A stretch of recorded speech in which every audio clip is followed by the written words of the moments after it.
മധ്യവേനൽ അവധിക്കാലം ആരംഭിച്ചതോടെ ഇടുക്കി മൂന്നാറിലേക്ക് സഞ്ചാരികൾ എത്തിത്തുടങ്ങി. പരീക്ഷാകാലമായിരുന്നതിനാൽ 2 മാസമായി മന്ദഗതിയിലായിരുന്ന മൂന്നാറിലെ വിനോദസഞ്ചാര മേഖല ഇടവേളയ്ക്ക് ശേഷമാണ് അനക്കം വെച്ചു തുടങ്ങിയത്. തെരഞ്ഞെടുപ്പിന് ശേഷം മൂന്നാറിലേക്ക് സഞ്ചാരികൾ കൂടുതലായി എത്തുമെന്നാണ് പ്രതീക്ഷ. ക്രിസ്തുമസ് പുതുവത്സരാഘോഷങ്ങൾക്ക് ശേഷം മൂന്നാറിലേക്ക് എത്തുന്ന സഞ്ചാരികളുടെ എണ്ണത്തിൽ വലിയ കുറവ് വന്നിരുന്നു. ഫെബ്രുവരി, മാർച്ച് മാസങ്ങളിൽ ചുരുങ്ങിയ അളവിൽ മാത്രമാണ് മൂന്നാറിലേക്ക് സഞ്ചാരികൾ എത്തിയത്. എന്നാൽ മധ്യവേനൽ അവധിക്കാലം ആരംഭിച്ചതോടെ മൂന്നാറിലേക്ക് വീണ്ടും സഞ്ചാരികൾ എത്തിത്തുടങ്ങി. തിരഞ്ഞെടുപ്പിന് ശേഷം മൂന്നാറിലേക്ക് സഞ്ചാരികൾ കൂടുതലായി എത്തുമെന്നാണ് പ്രതീക്ഷ.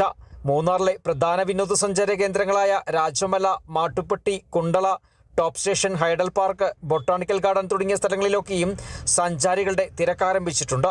വരയാടുകളുടെ പ്രജനനകാലത്തെ തുടർന്ന് അടച്ചിട്ടിരുന്ന രാജമല തുറന്ന ആദ്യ ദിവസം 1227 പേർ പാർക്ക് സന്ദർശിച്ചു. അതേസമയം ടൂറിസം മേഖല ഈ സീസണിൽ ചില പ്രതിസന്ധികളും നേരിടുന്നുണ്ട്.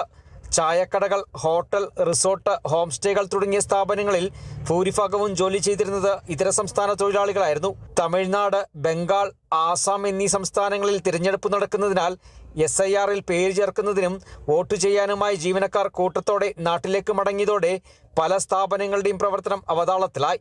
പാചകവാതക ക്ഷാമമാണ് ടൂറിസം ഹോട്ടൽ മേഖലകൾ നേരിടുന്ന മറ്റൊരു വെല്ലുവിളി. Kerala vision news, Idukki.